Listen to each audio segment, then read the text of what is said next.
Okay. All right. So, really good film, very, Thank you. very strong, really difficult watch. But it's very unusual documentary in the way that it's very beautifully shot. It kind of has this tension like a thriller. John le Carre says it's gripping like a thriller. And you're in it. Mm. So what was the thinking behind actually doing it that way? I didn't want to be in the film actually, as myself. I really resisted it, primarily because I don't write articles about myself, and I don't talk about this is how I feel about a situation.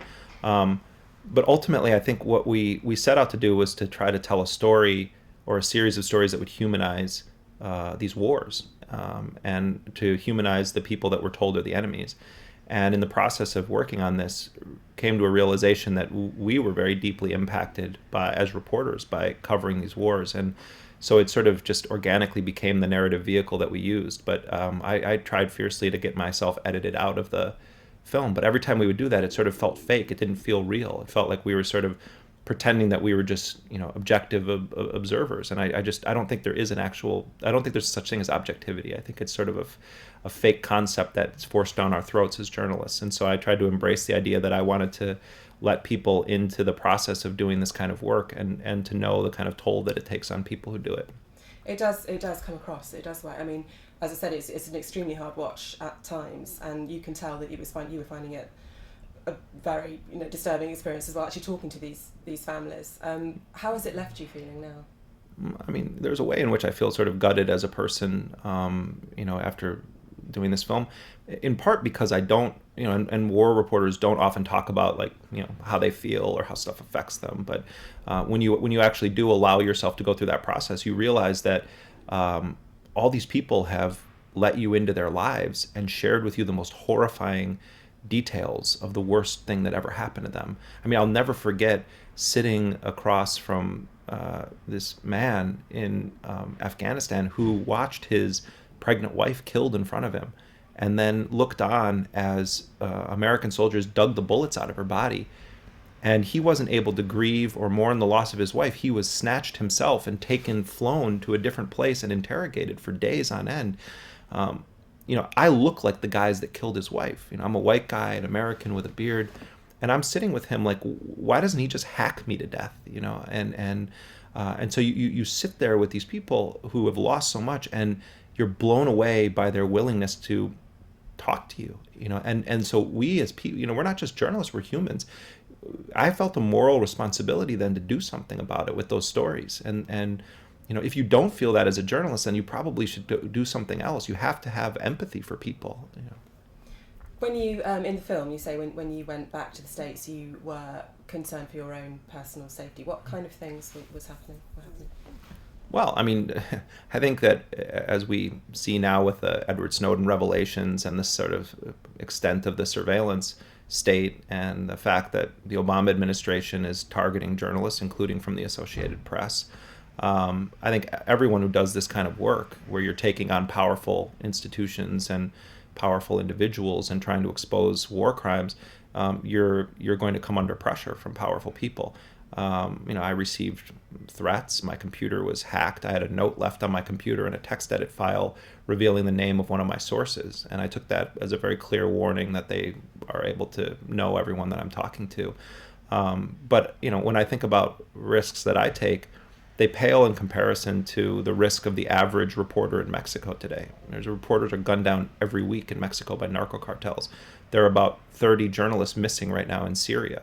Record numbers of journalists are being killed in Somalia. So it comes with the territory of doing this kind of reporting, that you're going to be under some kind of surveillance and that powerful people are watching what you're doing.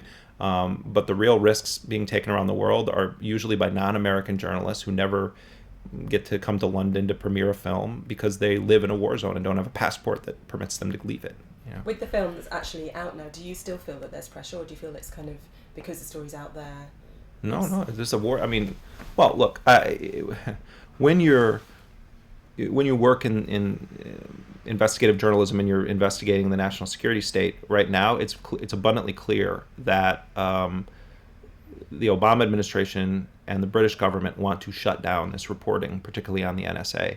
And I think what we saw with the detention of David Miranda, Glenn Greenwald's partner in the airport in Heathrow, is part of a much broader attack on journalists. So, I mean, I work with Glenn Greenwald and Laura Poitras, and it's abundantly clear that the U.S. government has penetrated our communications. I mean, they knew everything about David Miranda's travel pattern. The British clearly knew it too. Whether the Americans tipped them off to it or they were doing their own penetration of that communication, I don't know. But all of us are being forced to learn how to protect our data from powerful institutions. And the way that we behave online now is very different than the way we did 5 years ago. Everything is encrypted. There's a sort of rat race that's going on between the government and governments and the people, where we're all trying to keep the government out of our business. The most important thing for me about this is protecting our sources. I think a large part of the surveillance that's done against journalists, as we saw from the recent case of the seizure of the Associated Press's phone records, is they're trying to figure out who's talking to journalists from within the government, and then they want to go after them and prosecute them. And to me, now as a journalist, I feel a great obligation to protect the people that I'm talking to. You've got a new media project, haven't you, with Glenn Greenwald? What can you tell us about that? Yeah, Glenn Greenwald, the filmmaker Laura Poitras, and I recently started a project with Pierre Omidyar, who's the founder of eBay, and we are creating a new news organization that's going to be a full spectrum news operation. It's not just going to be a little sort of niche site. We're going to cover a wide range of issues, but the central point of creating this news organization is to create an adversarial media outlet that is going to take on the U.S. government's abuses of the privacy of ordinary people and the violations of the right of a free press in our society. And we're going to be bringing on board a number of well-known veteran journalists as well as some really exciting young journalists, and we're going to produce a tremendous amount of investigative journalism, not just around the NSA story, but on a wide range of issues and stories. When you started out, I know you've been doing this for a long time, but what was it that actually got you into this kind of journalism in the first place? Well, I wanted to be a school teacher, and I was a terrible student, and I had taken leave from the university, and I was living and working at a homeless shelter in Washington, D.C., and I was listening to a lot of talk radio, and I heard this woman called Amy Goodman on the radio, and she hosted this show in the U.S. called Democracy Now!, and it was sort of this, I had never really heard of independent media. I grew up at a time when there were still only a handful of news channels, and my family couldn't afford cable, and I wasn't really exposed to a big media landscape, and I heard this great journalist who was like a real muckraker. And I was like, wow, I want to do that. So I sort of began stalking her and writing her letters and saying, I'll do anything. I'll walk your dog or feed your cat or wash your windows.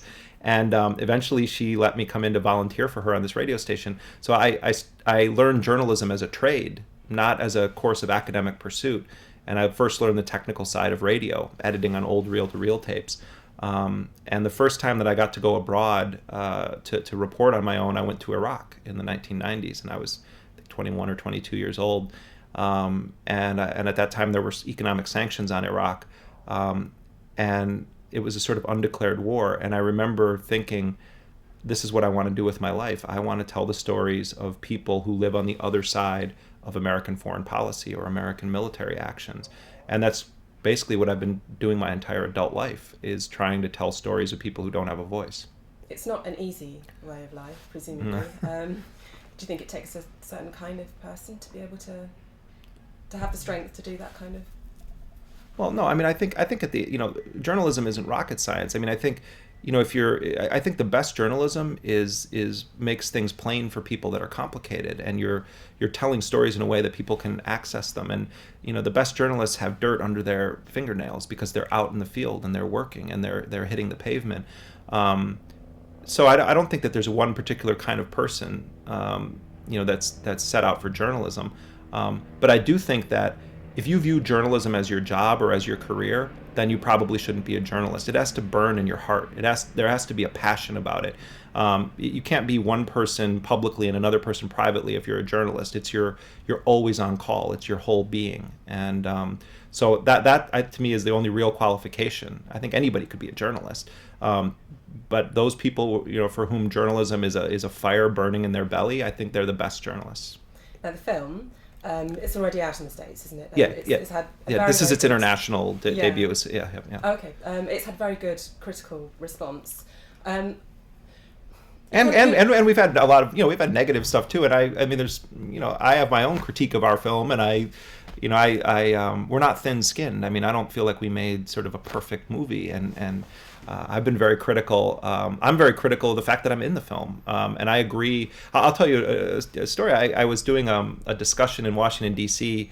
After a screening of the film, and I was on a panel with a young Yemeni woman who's an activist, a human rights activist, and she was very positive about the film. But she said at it, why is it that that in order for people to watch a film like this or pay attention to it, you have to have a white man telling the story? And I agree with that completely. And it's part of why I was uncomfortable being in that role. I think it's a very legitimate criticism, and I think that it's it's something that I reflect on a lot. So I'm not immune to. Anyway, but you were saying something different.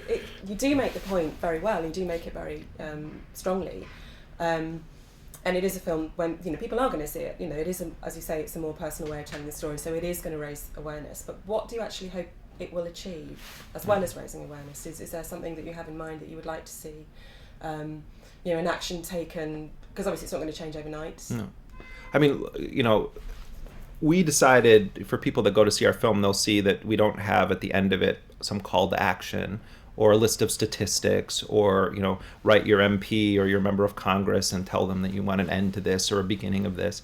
And the reason we didn't do that, there were people working on the film that wanted that in there. I was very much against it.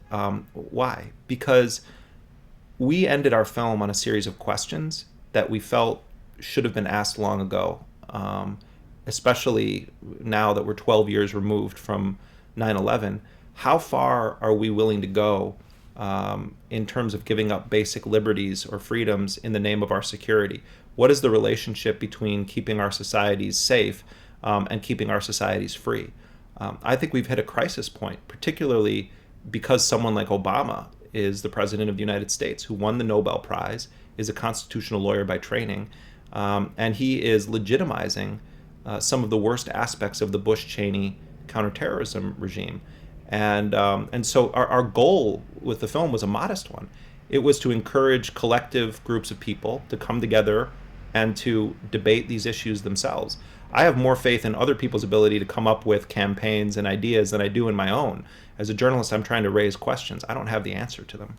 And what's your response to the side of criticism that is going to dismiss everything and just say, it's just activism, it's not, Yeah, I mean, first of all, there's nothing wrong with activism. I just think that sometimes, the term activism is used to try to dismiss people and say, well, you're not a real journalist. They do this all the time with Glenn Greenwald. Well, he's an advocate. He's not really a journalist. But I have no problem with, I think some of our greatest people in our societies are activists, and they do actually change things.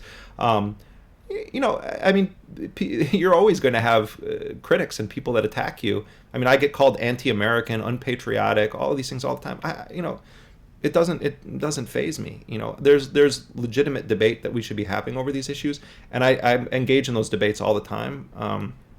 But I don't. If someone's trying to smear me by calling me an activist, I would just say thank you. Yeah, I believe all of us in some form or another should be activists. And you've got the new media project, as we talked about. Does that mean that you won't be going back into the war zones, or will No, I'm going to continue to do the same kind of work that I've been doing. I think for a time, we're all going to be spending a portion of our day trying to build up this organization. It doesn't just pop up online overnight. It's not like registering a Twitter account. But no, I'm a reporter to the core, and I'm going to continue to do this kind of work. I'm just right now going to be working on building up the infrastructure of this organization. But yeah, I'll be back in the field, I hope. Dirty fingers. So. That's great. Thank you. All right, thank you. Thank you very much. No.